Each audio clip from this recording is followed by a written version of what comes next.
अजितदादांसोबतची पहिली भेट ही आठवते का तुम्हाला? आह, पहिली भेट माझी मी साधारणपणे 12-13 वर्षांची असेन त्यावेळेला झाली होती.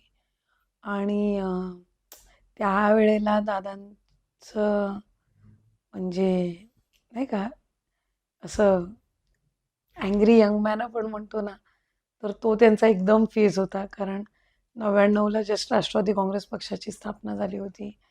आणि त्यानंतर माझ्या वडिलांनी, तटकरे साहेबांनी राष्ट्रवादी काँग्रेस पक्षामध्ये जाण्याचा निर्णय घेतला. त्याच्यानंतर निवडणूक झाली आणि ते राज्यमंत्री झाले. तर त्या राज्यमंत्री पदाची जी शपथविधी आहे, त्या शपथविधीत एकदम जवळून मी त्यावेळेला पहिल्यांदा दादांना बघितलं होतं. आणि पप्पांना ते त्यावेळेला सुनील म्हणूनच हाक मारायचे.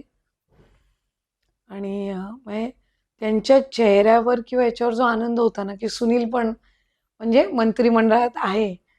तर आणि तो एक जो त्यांनी असं पप्पांना असं टॅप केलं होतं नाही का, आपण असं मित्राला मित्राला वगैरे जवळ याला घेतो करतो तसं. असं. सो तो त्यांना जवळून बघण्याचा माझा पहिला हे होता. सो ते मग त्याच्यानंतर अनेकदा भेट झाली.